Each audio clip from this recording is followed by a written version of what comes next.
So, you're coming to the end of your fast. You're on the last day of your fast. Congratulations. I'm going to talk to you about how to correctly end a biblical fast. I'm Pastor Steve. Our church is La Viña de Gracia in La Caleta, Colombia, just outside the capital city of Bogota in Colombia. So how to correctly end a biblical fast. You've been following with us, and we're coming to the end of our 40-day declared time of prayer and fasting. Our campaign is called Declaring War in the Heavenlies and Victory on the Earth. And we are ending our biblical fast in the next few days. So you've been following with us. Let me give you some practical tips that I have learned over the years. It doesn't matter if you did a 3-day fast or a 7-day fast or a 14 or a 21-day fast, or even if you did a 40-day fast. Now is the time to end the fast and to rejoice and to celebrate. Now that you've done this, start watching the blessings and rewards and answers to your prayers to start overtaking you and those that you have been praying and fasting for. Fasting is a marathon, not a sprint. But isn't it amazing how quickly the time has gone by? So if you've been on a full fast, let's talk about how to physically end a fast. On a full fast, which is everything except for liquids, there are some things to remember as you begin to reintroduce foods into your system. This period of readjustment will vary from person to person, and it will depend upon the length of your fast, but you should expect to take it easy on solid foods for at least several days and even up to a week or so. The longer your fast has been, the longer you should wait to come back into a full solid food regimen. This period of the first few days of your fast will have resulted in the most rapid part of your weight loss as your body eliminates excess water and bulk materials. You have probably lost between 1/4 to 3/4 of a pound per day while on your fast. So a 14-day fast normally results in weight loss between 10 and 14 pounds, and a 21-day fast may have resulted in a weight loss of 15 to 20 pounds. And there are very few of us that could not afford to lose 15 to 20 pounds, if we're being honest. You should expect to gain back between 5 and 10 pounds over the next week or so, maybe next 2 weeks, and by carefully monitoring your caloric intake, you can maintain a healthy body weight once again. Your stomach has been slowly shrinking, and by the end of your fast, the stomach's capacity is not as large as it was before you started. You might be surprised to find that it does not take a lot of food to fill it up. In fact, you might find that your pre-fast grazing habits and emotional feeding no longer exists. So why reintroduce bad habits now that you've completed your fast? The organs in your body that are usually involved in processing and digesting the food have taken a rest and will wake up gradually as you begin to eat solid foods once again.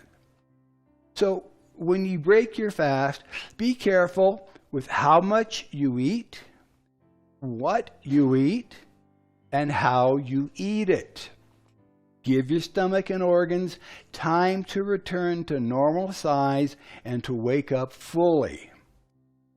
Now, when breaking a fast, now is the time to really change your pre-fast normal types of food, and you should consider eating healthier. I will usually start off with fruits and juices, preferably fresh squeezed.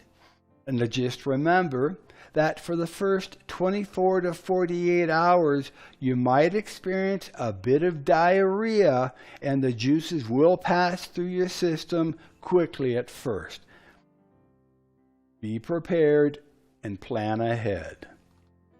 This is another excellent reason not to splurge and start eating solid foods right away. Try drinking the juices and eating the fruits and vegetables every 3 to 4 hours, which allows your system to readjust more easily. Yogurt can be introduced fairly early on after breaking your fast. Fresh soups are also very easy on the body, and after a few days, you might want to include some starches such as bread, potatoes, or rice, but it is best not to add too much sugar at this point. Eat slowly. Chew your food thoroughly. Chew your food well so that it is introduced to your stomach in a liquid form. As you feel full, stop eating. And as tempting as it might be, do not break your fast with highly processed foods such as McDonald's French fries or hamburgers. Now, if you had been fasting for a longer period of time, the food will not taste the same as you remembered. And after all the hard work and efforts, why toss it aside with junk food? So, how can you win your fast spiritually? Well, even though you can rest physically, now is not the time to rest spiritually. Let me say that again. This is an important point. Even though you can rest physically, now is not the time to rest spiritually. Now, here's what I mean by that. Your enemy, the devil, may try to tempt you or to attack you as you begin to walk in the blessings that are following after you. Not only are they following after you, they are overtaking you. James chapter 4, 7 and 8 instructs us to submit yourselves therefore to God. Resist the devil and he will flee from you. Draw nigh to God and God will draw nigh to you. Even Jesus, after his 40 days of fasting and prayer time in the wilderness, he was tempted by Satan. And you can read that in Matthew chapter 4, Mark chapter 1, and Luke chapter 10. In other words, you should expect to be tested in your faith and resolve.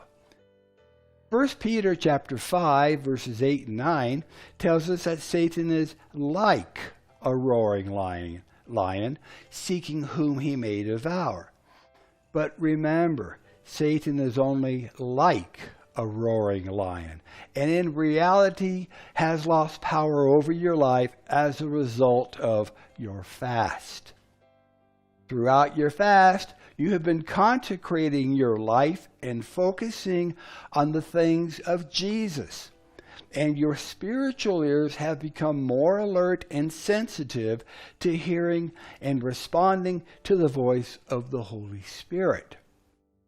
Now you are alerted to even the smallest of sins and disobedience in your life that will grieve the Lord and that will try to keep you away from his presence. Satan will try to convince you that Now you're spiritually mature. You have arrived. That it would be okay for you to go back to those areas of disobedience and sin. It would be a very subtle attack and will not even seem like it's happening. But be alert. Be disciplined and be intentional in your pursuit of the Lord. Now, as you have now finished your time of fasting, this would be an excellent time to give a celebration offering to the Lord. This offering should be something that is of importance to you, and it can be a financial offering or a time offering or even an offering of service and dedication to Jesus. Congratulations once again. You have run the race to win, and you can expect your prayers to be answered fully, completely, and publicly. Be sure to continue in your consecration and dedication. Do not let go of the spiritual momentum that you now have. Be sure to continue in prayer daily as you seek the Lord in all areas of your life, and consider making fasting a part of your spiritual consecration. Even if you decide to fast for 3 days every month, make it a declared time of fasting and prayer, and make it a matter of spiritual importance. May the Lord continue to bless you, to protect you, to prosper you as you continue to follow hard after Him. I am Pastor Steve, and we'll see you next time. God bless you.